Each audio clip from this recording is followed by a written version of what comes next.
Let's talk about the top 5 struggles of parenting a toddler and how to make the most of it. Hi, I'm Valerie. I'm a therapist specialized in birth to 6, mental health, and sleep. That's their social, emotional, and behavioral well being and needs. And of course, in getting you more sleep. Welcome if you're new here, and welcome back if you're not.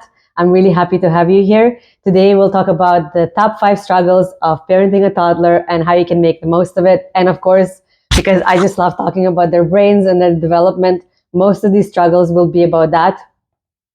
So I hope you're excited too.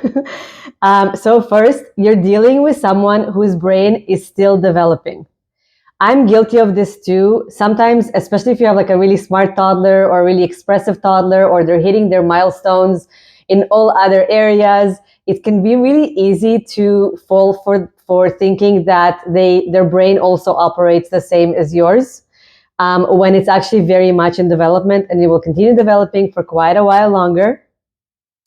But specifically, the parts of the brain that are responsible for reasoning, planning, problem solving, thinking about somebody else and how they might feel, those parts of the brain simply are just not there at this age. Okay, this is very important to really, really, really understand, because I think this misunderstanding causes a lot of stress and a lot of misunderstandings in parents and toddlers, and just creates a feeling that you're constantly failing, when in reality, it's not you, it's not your child, there's nothing wrong with them either. It's just that their brain is still developing, and this is normal and natural and a part of development.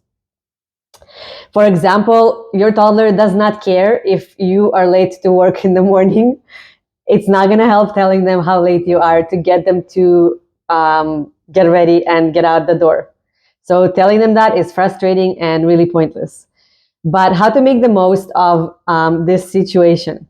First, accept that they see the world from their own perspective only. It is not because they're an asshole. It is not because there's something wrong with them. It's just because of where they are in their stage of development. It also is an invitation for you as the parent to develop your skill of dealing with difficult people.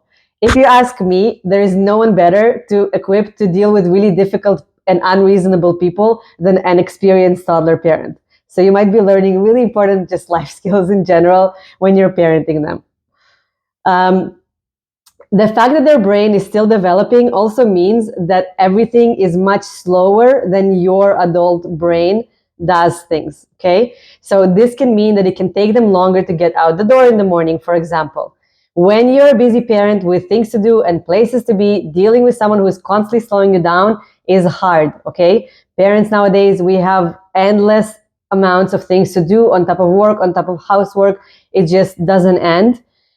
So dealing with somebody who's taking a much longer time than you, for example, can be really hard.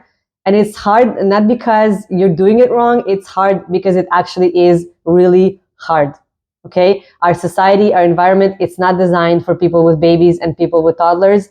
Everything is just extra hard when you're trying to grow young people. So how can we make the most of it? This is going to sound really annoying, but having a baby and then a toddler, it's truly an invitation to learn to slow down and just appreciate the beautiful, simple things in life. I mean, can you compete with that feeling of seeing your toddler excited about the snow, or seeing snow for the first time, or even playing in the snow? Snow is free, it's just out there if you live in a country that has snow. And they're just in complete awe, things that we as adults, we don't even notice usually. And here's a practical tip to make things easier and acknowledging the fact that your toddler is slower. Count to 10 after you make a request. I really mean it. Like literally go 1, 2 in your head, 3, 4, 5, 6, 7, 8, 9, 10. And then see if they're doing what you're asking them to do. It's likely that by that point, they will start getting to what you're asking them to do. So speaking of brain development, the rational and reasoning parts are still developing, but you know what's already there? The emotional brain. So we are born mostly with an emotional brain developed, and then the other parts of the brain develop more. Toddlers have feelings, a lot of feelings, and they express them. If you grew up in a family environment where feelings were not allowed, which is applicable to most people that I've ever met that are adults and having children right now, it can be overwhelming to deal with your toddler's feelings. They can feel scary, they can feel like a threat, they can feel annoying, they can feel just exhausting. Depending on how your own caregivers responded to feelings, you're probably going to experience something similar. And unfortunately, a lot of the reactions are not very positive. But we know nowadays that feelings and emotions are a part of healthy development of a healthy human being, and learning how to manage them is a very essential life skill. It's an essential skill for your child's ability to grow up and be like a well-functioning adult. It's essential to your child's ability to later learn and do well at school. It's basically essential to most things that we need to do in life. We need to know how to manage our emotions effectively. And the beginnings of this learning are around this time in toddlerhood. It can be overwhelming to deal with toddlers' feelings, and it's completely understandable. It's important to remember that your job as their parent is not necessarily to prevent them from having uncomfortable feelings. Life is such that we all will experience uncomfortable feelings.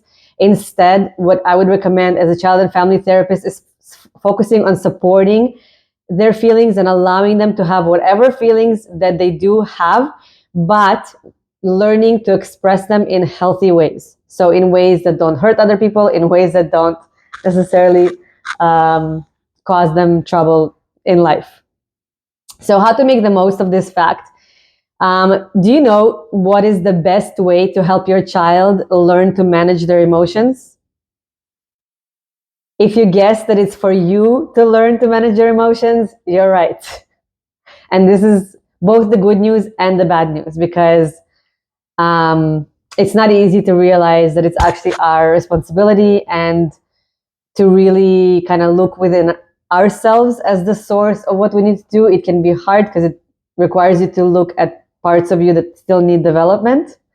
But it can also feel really empowering because you're no longer concerned with controlling and managing their behavior, which can be very much out of your control.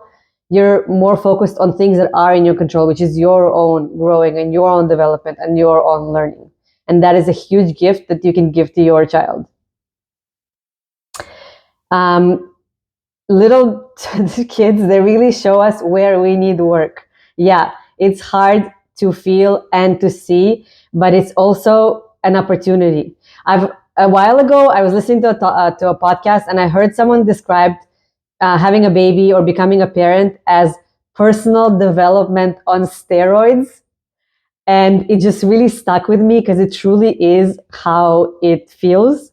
There is no one like a toddler to show you exactly where you as a person need some work. And this is why this phase can be so hard, but also so rewarding, and such an opportunity for growth, even for you as a person. During toddlerhood, your relationship is also changing. Just when you thought you finally figured things out with your baby, they are no longer a baby. Your sweet baby who mostly just wanted to be with you, eat, and sleep. Sometimes they hate sleep, but I can help you with that in my other videos. You might have feelings about the fact that this phase has ended. Grief might come up about losing the parts of babyhood that you did enjoy. Maybe some grief about not enjoying it and being like, I missed out on enjoying it, or other things. Lots of things can come up. Lots of feelings can come up in parents too. Toddlers constantly remind us that things end and change. But this also means that they are growing and becoming more and more independent. That thing that we were so desperate for when they were babies, they're learning to do it into toddlerhood, and they're doing more and more things. And in this aspect, toddlerhood in some ways can be easier than babyhood, depending. Everybody's different. Let me know in the comments what you find more easy or more difficult. Is it having a baby? Is it having a toddler?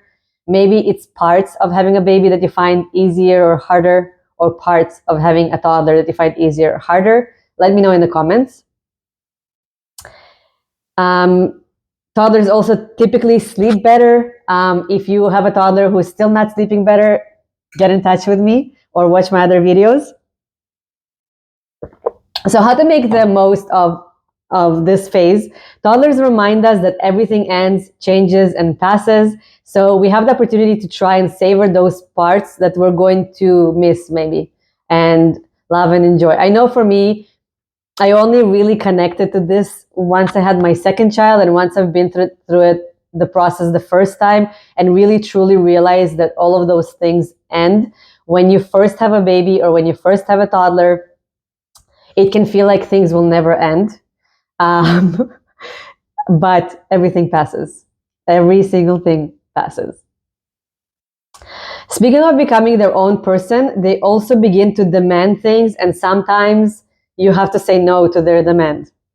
Saying no to someone while maintaining closeness in your relationship is sometimes called, and you'll see me in my other videos talking about this, setting loving boundaries and limits. Boundaries and limits are necessary for your toddler to feel safe and secure in their world, because they make their world predictable, and that creates more security and a sense of safety. When they feel, and that's necessary basically for any function, and especially for them eventually becoming independent. If you grew up in a family where boundaries were either too rigid, like nothing was allowed, or just non-existent, like your parents never said no to you for any reason at all, you might have a hard time setting those boundaries effectively. Saying no to your toddler can be really hard because they're really cute, because you might not have knowledge and experience on how to do that effectively without feeling like you're risking your bond or your relationship, or like you're damaging them in some ways. Sorry, I lost track of my notes for a second. And they are so cute. So sometimes it's so hard to say no to them. How can we make the most of it? Know that just because they have big feelings or feelings about you saying no, or you not giving them what they're asking for in that moment, doesn't mean that you have to change your answer.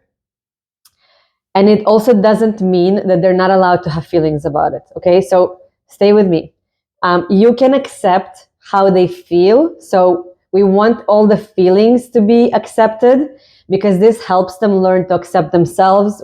It helps to build up their self-esteem. It helps them to be more confident, and just accept that people just have lots of different feelings, and that doesn't mean we're bad people or anything like that.